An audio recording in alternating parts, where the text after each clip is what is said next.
mega on sale is going to be going on. Four events for tickets. You got Los Angeles, El Paso, Texas, St. Joseph, Missouri, and then New York City. Uh, th this is huge for TNA. Like, it's not often that the company puts so many events on tickets on sale at one time, but you got Rebellion, Sacrifice, and Slammiversary, three of those four events. You've already mentioned that California is your state. You're the king of TNA. You're the king of California. And you did say New York can kiss your ass. So how do you feel about Texas and Missouri? Texas and Missouri are all also tied for worst town I've ever been in. It's all a massive tie. So California, SoCal is the best. Everything else is tied for worst. So that's kind of my thoughts on those places. But I'm happy to bring what I do and to bring what TNA does to those places. Mhm. I'm a very charitable man.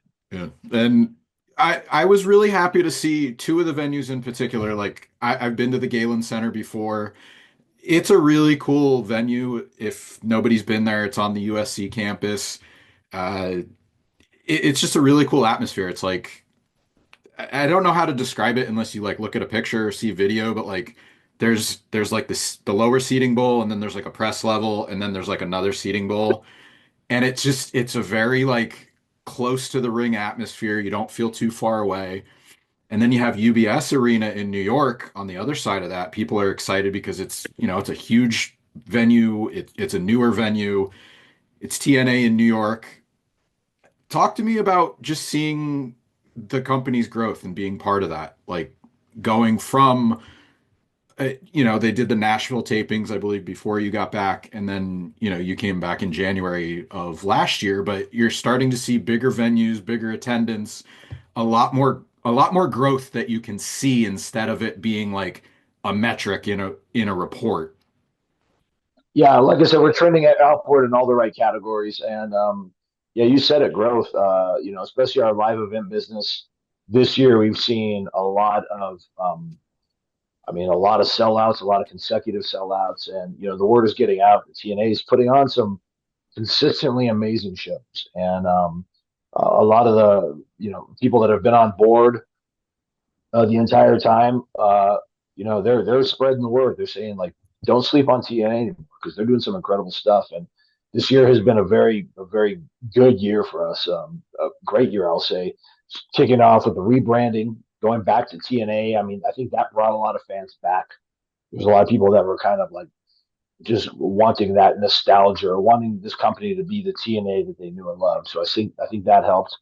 And the addition of some incredible, guys like Joe Hendry and Nick Nemeth, and just a lot of like young guys like Leon Slater, and what Jordan has done with the Knockouts division, and Ash coming in, and a crop of excuse me, young, incredibly talented X division guys.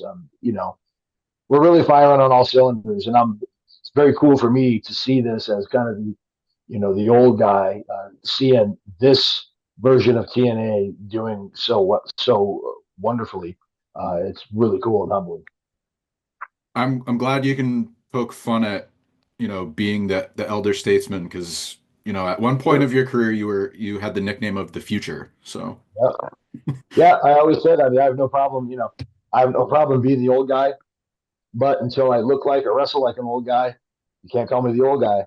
Like I think we're, like I said, I think we're changing that stigma. People used to wash pro wrestlers.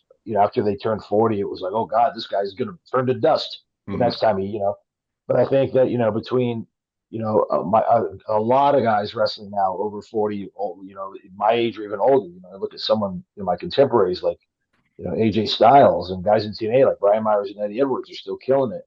Then you look at someone like Chris Jericho, Chris Daniels, like those guys, guys are still performing at a top level. So Mhm. yeah, like I said, I have no problem being the old guy until I start working, looking like the old guy, or moving like the old guy. That's when things get interesting. Yeah. And I mentioned that when we first started recording, like the look is part of it, the theme song, the attitude. It's very much like rock and roll influenced, Yeah, but I feel like it works because it's like when you've had rock star stuff in the past, it was like a little comedic, like I'm thinking of Yeah, like Rock and Rave Infection in TNA. Like, yeah, you're playing it seriously. Like it yeah. feels very much like part of who you are. And if people know about your personal life, like you play music, you have your own band, like it's not a stretch to say like you are embracing like the rock lifestyle on air and behind the scenes. So I guess the better question is like what made this the right time to sort of evolve in that way? Because you've had a bunch of different directions and you've done the SCU stuff. What made it the right time to sort of tap into this now? It very much is an extension of who I am. Anybody that knows me knows that I'm a huge fan of music, of heavy metal and rock and roll, classic rock. I play music. It's a giant part of my life. Um, and like the music that I use, the song I use, that was, I talked to the guys who wrote that song, the band Phil Campbell and the Bastard Sons, and they're fans of mine and fans of wrestling. So there's kind of that synergy there. And obviously the look, this is the same when you would go to a Gutter Candy show, my band Gutter Candy. Mhm. This is what I would look like on stage. So for me, it was just a conscious decision of let's take this character, just take him off stage and put him in a wrestling. Mhm. And it's certainly, certainly the volume is turned up. I can't say I always, I'm not walking around in my town with just an outlandish shirt and a scarf. Maybe Mhm. I am. But yeah, it's certainly me. It's certainly I really much very much enjoy that lifestyle. And it's just everything's turned up. Wrestling is big and loud and boisterous, and that's kind of what I'm doing. But I I have a lot of creativity and freedom in what I do and say in TNA, and that's very much rewarding for me. Mhm. And I know when it was in a different interview, but you said you came back to TNA. Part of the reason was you want to win the world championship. You have the Call Your Shot trophy that could lead to that, and you've used it to your advantage. Even 2 weeks ago, you saw it come into play in a match. So I'm not going to ask, John, not going to John ask. Gresham said that into the back of my trophy. I don't know how that happened, but yeah, Yeah, I don't know how that happened either. yeah. But not asking when you'll cash in, but it feels like you kind of have a good idea of how things will go. So I'll ask, will you announce it in advance or will it be a surprise?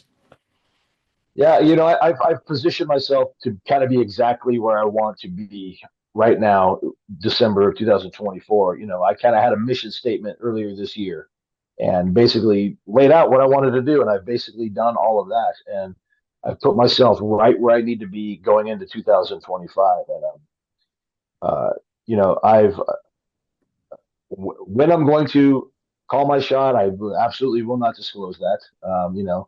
Everybody's going to find out when they find out, but I have a good idea.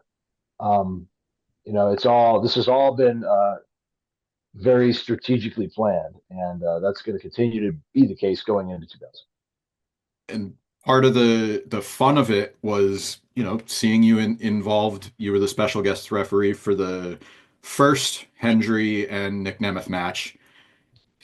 You kind of put it out there. You're like, I'm going to call this down the middle. It's nothing happened like as far as surprise cash in. So I feel like, you've been honest in your approach to it. So Yeah, and there's it's much like the sorry to cut you off, but much like a world champion always has a target on his back. The same can kind of be said for me. It's like I'm holding the best poker hand in the world. The only difference is everybody in the company knows about it. hmm, Everybody's well aware. I'm not the first to have won this and have but the thing is, I'm the most dangerous because of my experience and what I bring to the table. So, people's head need to be on a swivel, and they are. Nick Nemeth's head, Joe Hendry, all these guys that are in the mix right now, they need to be constantly aware of my whereabouts. I'm gonna say the twisted part of it is part of the fun, and I use that loosely, is you're probably gonna ruin somebody's night when you cash in. I hope so. I So, hope I ruin someone's night. I hope there's fans that are disgusted and in tears. Nothing makes me happier than a sad fan. So I can't wait. and there's the magic in it. That's it. That's it. So you've done a lot this year. You mentioned some of the accolades. One I wanted to go back to was the NXT Battle Royal appearance. Obviously, you ruined Joe Hendry's night, but you posted a picture of getting a chance to talk to Shawn Michaels, and I know you'd previously said it. You told him about like your experience at WrestleMania 12, but anything else that you've gotten to learn from him in that short amount of time, just getting a chance to talk with him that maybe has helped you in this part of your career? Because I know, you mentioned earlier guys that continued to compete at a high level. I think he's another one of those guys, especially after he came back from the back injury. Anything you might have learned from him that you've used? I mean, going back and watching him as a young kid, I mean, I learned a incredible, just if you want to talk about tape studying and things of that nature. I mean, Sean for my generation is, if it's not, he's not one, he's 1A, him and Brett. I mean, those guys are, obviously they're very, very connected, but they're connected in a way that they shaped my kind of generation of guys of who we liked. I was a Brett Mhm. and a Sean guy. It was really hard to determine. But no, that whole day at NXT was amazing. WWE NXT could not have treated me and Joe Henry better. They really rolled out the red carpet. Everyone was very, very welcoming. Oh, we had a meeting with Sean that day, and it was just cool to sit and chat with him, and kind of get to know him a little bit, and just I was very impressed by the PC. I had never been there, and was talking to him about it. I have a lot of friends there. I'm friends with all the trainers and a lot of the wrestlers, but I never got to see it for myself. So talking to him about it, I was very complimentary of the facility and the job he's done. And he was in turn complimentary of me and very thankful. And he was saying, everything we have, we have everything here except for like real experience. Cause NXT is a training ground by and large, even though you got some very experienced guys there, you don't have a roster full of guys that have, had long runs on television. So, we just got to chat about that. Those guys are, I hope they realize how beneficial it is to have somebody like that, like a legit living legend running the show there, because that doesn't happen all the time. Those opportunities certainly weren't available when I was coming. So just being around that atmosphere and getting to chat with him and see how everything works there was really, really a cool experience. I didn't know that you hadn't been there because before we started recording, I even asked one of my friends, I was like, didn't he do like a guest coaching stint there? And is Never, that never. something you would be interested in coaching? I don't know. I mean, I get asked that a lot. And I always say like my thing is always I was trained by Killer Kowalski, and he's the Mick to my Rocky. They don't make them like that anymore. Um, I'm very strange about. There's some incredible guys running schools. Obviously, everyone at NXT is beyond qualified, and there's some schools. There's wrestlers that are currently in the business that are running schools that are very, very qualified. I always say like, who am I to coach him?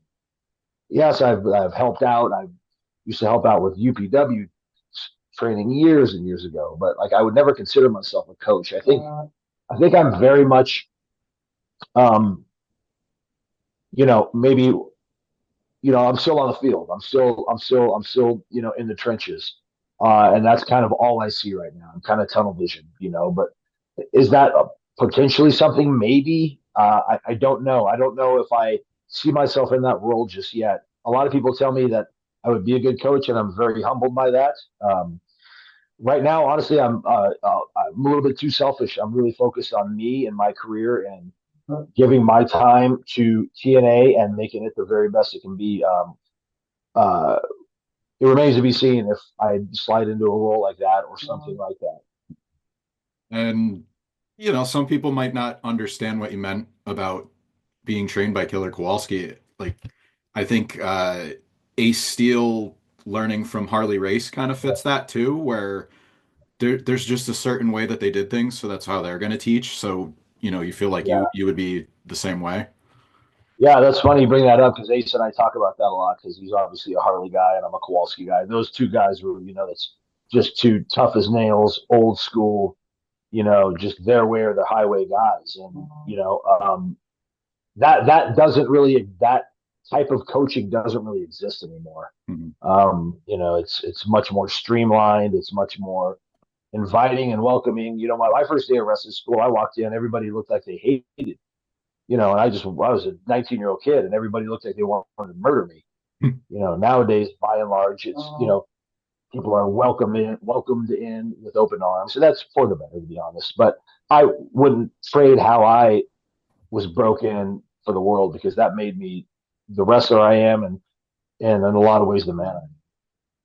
All right, here's my last question. I usually will ask what should we talk about more when it's in reference to your career, but I'll flip it a little bit because I actually appreciated a Twitter post you put up about John Lennon and Dimebag a Mm-hmm. couple weeks ago. Mm-hmm.